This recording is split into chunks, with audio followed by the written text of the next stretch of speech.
My name is Becca Jablonski, and I'm very happy to be here. I'm an assistant professor in the Department of Agricultural and Resource Economics at Colorado State University. And I'm also a food systems extension economist. So it's really fun to get to be here and to learn a little bit more about all the great work you guys are doing at NC State. And I'm just going to quickly introduce my colleagues who are here with me today. Dave Swenson is the handsome man in the back right there from Iowa State. And then Rebecca Hill is in the blue sweater, also in the Department of Agriculture and Resource Economics at Colorado State. So we are very happy to be here today. So unfortunately, we don't have time really to go through and have everybody introduce themselves. So that's why we sent out that Qualtrics survey. So we asked you all a few questions. I think we had 18 people fill it out, and I'm not sure exactly how many people we have here, but hopefully that's the majority of you, and that it's representative of those folks in the audience. So we asked, what is the nature of your food systems work? And what we see is that most people are doing work with farmers markets, about 60% of you.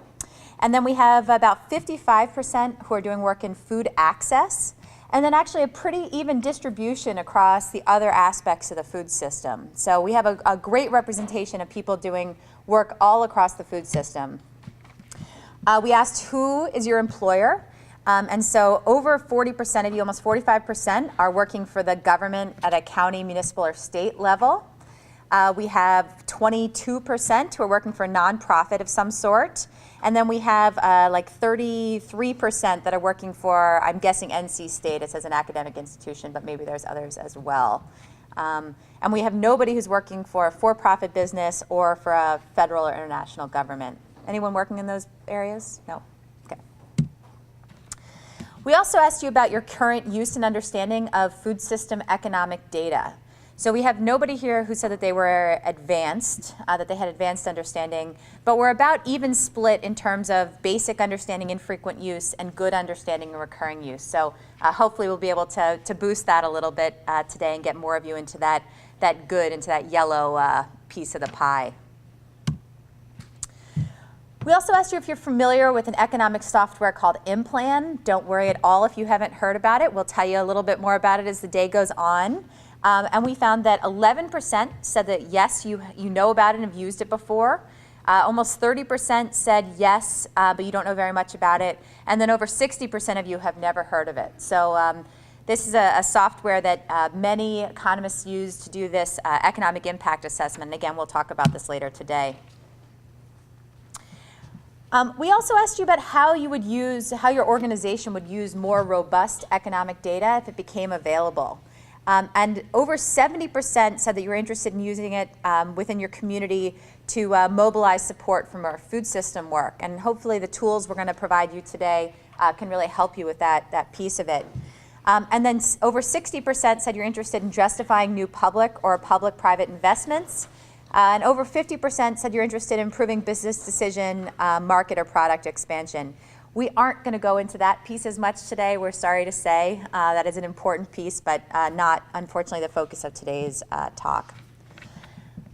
So today's goal is really to deepen your knowledge about how to evaluate the economic impacts of your food system work, and to more critically evaluate studies that estimate the economic impacts of local food system initiatives. So when we started on this project a number of years ago, and I'll talk more about the project in a minute, there were really very few studies, economic impact assessment studies of food system work that I would say had a transparent methodology. Actually, we're really lucky to have someone like Dave Swenson here today, because when folks like me got started in graduate school thinking about this, the studies that really were available were those mostly produced by Dave over there, where you could actually go through and understand, well, what are the assumptions that they're making? What kinds of data are they using to make these decisions? Many of the economic impact assessment studies in this space have historically been what I would call black boxes, and it's hard to dig deeper when you don't understand what they're doing. And it's not that you don't understand what they're doing because you don't understand how to do economic impact assessments, it's because they don't provide enough of the methodology of how they're going about this to really understand what they're doing. And hopefully after today you'll see that if you see a study that it is not transparent, you shouldn't quote those numbers, right? Because we want to be really transparent about what we're doing so that people can come in and critique it, and so you can understand about why this is a rigorous study or why it isn't. What we're not going to do today, I think this is important so we can set some clear expectations up front. We're not going to do a deep dive into Inplan, to that software. You're going to get to see a little bit about how it might work behind the scenes with Dave this afternoon is going to lead us all in an Excel-based study. He's going to show you how to do some of this work in Excel, but we're not going to do a deep dive into Inplan. We are not going to spend a lot of time about how to evaluate the impacts of your initiatives on equitable food access, healthy eating or nutrition outcomes, farm profitability outcomes, or environmental outcomes. These are all really, really important, but they require different kinds of tools than what we're going to focus on today. So I'm not at all trying to minimize these pieces. They are very, very important, but that's not what we're doing today. We're going to focus on what is the economic impact of the kind of work that you're all doing in food systems. So the agenda for today, hopefully you've all seen the agenda. So before the morning break, what we're going to do is I'm going to introduce you to the toolkit, and then Becca's going to lead us through most of the rest of the morning, really talking about, we're going to go through modules 1 through 4 of the toolkit. So you all have a copy of that green toolkit. When I'm talking about the toolkit, that's what I'm referring to. And so modules 1 through 4 are really meant for anybody without more advanced economic training. They're really meant to guide the community process in thinking about how to do these assessments. And then between the break and lunch, I'm going to come back and introduce you to what do we mean by an economic impact assessment. We're going to clarify some economic terms and talk about sort of some of that jargon, that economics jargon. We're going to talk about what to look for in a good study. This is really what is modules 6 and 7 of the toolkit, but 6 and 7 get into some of the technical pieces that we're not going to spend as much time on today. We're going to talk about it sort of the general concept level. And then we're going to end before lunch. I'm going to talk about what do we know about the economic impacts of local food system initiatives. This isn't in the toolkit per se, but it's something that I think the organizers of today thought that you all might be interested in knowing about. After lunch, Dave is going to come up and lead us here. If you have a computer, we're going to ask at this point that you bring out your computer. We'll give you an Excel file that he created for you to download over lunch. And he's going to show everyone how to calculate multipliers, and we'll talk about what those are and what they mean in Excel. He's going to talk about how you might assess different kinds of shocks or scenarios, how you might frame some kind of assessment that you might want to do. How do you interpret what actually comes out of that, and what do we need to consider? And then hopefully all along we're going to talk about, you're going to bring up your questions and we're going to have some discussion. Make sure that you understand the concepts and how you might apply them to the work that you're all doing. We know we're in sort of a large room here. I'm standing up here at a podium, but we really do want to make this interactive. If you have any questions or you want to make comments, please, feel free at any point. If you're not clear about something that was said, you're probably not the only one, so please make sure to stop us and ask questions. That's really important. So any questions about the day before we move on here? No? Okay. So what is this toolkit? There you go. Everybody has that beautiful green book in front of them. And here's a picture of the Secretary of Agriculture announcing the toolkit back in, I guess it was February-ish? So I think it was February. So this is the team of mostly agricultural economists from across the country that put together this toolkit. Dawn Thilmany McFadden, who's a colleague of Rebecca Hill's and mine at Colorado State University, was the leader of this project. Her job to herd all of the cats in actually assembling this toolkit. I think what's most important about this toolkit from my perspective is it got this group of people who are really the ag economists across the country who are most working in this space, this food system, local food space, to actually come together and agree upon what are the best practice methodologies for doing this kind of economic impact assessment. So what are the actual best practices here? And there was lots of reasons why the USDA Ag Marketing Service wanted to commission this work. One is that they wanted to establish and promote rigorous standards for evaluating the economic impacts of food systems. So they didn't want each group to do it differently. They wanted to have these rigorous standards. And I'll just show you really fast here. This is an article that I was part of that we just published.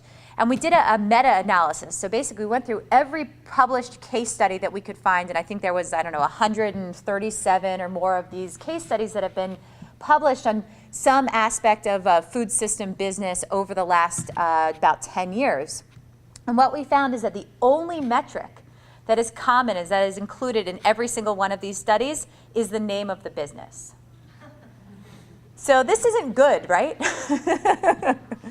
In fact, only 88% of the studies actually included the location of the business, 80% the year founded, and then we get to under 55% included any information about revenues. So what the USDA is saying, and what we all know, is that if we actually want to understand what the impact of all of this food system work, we need to be actually collecting and talking about the same kinds of measures, right? If you're doing this work in North Carolina, we want to have the same kinds of information about the work you're doing as what we're doing in Colorado. There are going to be pieces that are different because North Carolina is different than Colorado, but we need to have similar kinds of measures so we can actually measure the broader impacts of what we're doing. The Secretary of Agriculture also recently announced that there's been $1 billion given to support local and regional food systems since 2009. So we're getting to the point where we've had, a serious, sustained investment over the last, 7 or so years. And I think if you read closely about why the Department of Agriculture has invested these resources, there's lots of other reasons, but I think the two primary are about regional economic development and about improving farm viability. So there's other pieces in there, the health outcomes, potentially environmental outcomes, but I think those two are really front and center, which means we really need to understand more about what is the economic impacts of these efforts. And the USDA Ag Marketing Service in particular has been given a number of programs that they are administering, and there's been increasing funding. Did anyone here submit an application for the Farmers Market Promotion Program or Local Food Promotion Program? I got a couple, exactly. So those were sort of big winners. Those programs were big winners in the 2014 Farm Bill.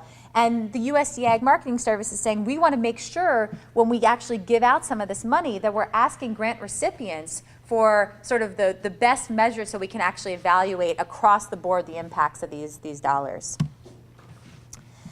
So here are some of the programs. We talked about the local food and farmers market promotion. I just want to make sure, since Ag Marketing Service is our funder, that we're promoting their programs out here. They're really looking to get more people to apply. Though it's not their program, the Value Added Producer Grant is coming up. That's got a big bump in funding that's available. And hopefully there are things that you learn through this toolkit and some of the principles we're going to go over today that you can actually incorporate into these grants that you're writing. We heard from the USDA Ag Marketing Service that especially as you get points for that evaluation piece, that incorporating some of these principles could be really helpful. So as I mentioned, the toolkit really covers two stages of food systems planning. One is assessment, and that's really modules 1 through 4, and the second is evaluation. And I think when the team was first convened to put together this toolkit, we really thought we were focusing on modules 5 through 7, which you're going to hear, the more technical pieces. That's really the space where most of the toolkit team members are working. But when we actually got into the weeds, we realized that it was really important to include pieces in there about how you frame the assessment process from the beginning. If you don't have the right team in place, if the team doesn't include the right members, you don't have the right expertise, you don't have the right community representation, you're not going to end up with results that you're happy with at the end. And so when we go through 1 through 4, especially for folks who are actually out in the field, working in the field every day, it may be stuff that you already know. This may be pieces that you get. But I'll tell you, as an ag economist, maybe the 1 through 4 are the parts that we forget, or people in our profession forget sometimes. So we hope that it's a nice balanced approach. Modules 5 through 7 generally require somebody who has a little bit more advanced economics training. So even if you don't have advanced economics training and think, okay, I want to do this, you may end up needing to hire somebody or find someone who's going to be on your project team with those kinds of skills. But what we hope that where we hope you're going to get today is understanding, one, if you were going to write an RFP, what you would actually want to include in there, and two, how to more rigorously evaluate whether or not that the project has done a good job. If that consultant has given you something that you think is actually, you can confidently go into your community and say, this is what we actually think the economic impacts are. So what do we actually have to look for in a good study? So we talked about the structure of the toolkit. We want to set the stage for your community to frame and implement its economic impact assessment. You don't necessarily need to use the toolkit from start to finish. So if there's a specific piece, like if you have questions about primary data collection and best practices around primary data collection, you may just pick up module 3. But what's important to understand about the toolkit is that each module builds on the last one, so that if you start with module 3, we assume that you already understand modules 1 and 2. Does that make sense to everybody? And with that, I'm going to turn the podium over to my colleague, Rebecca.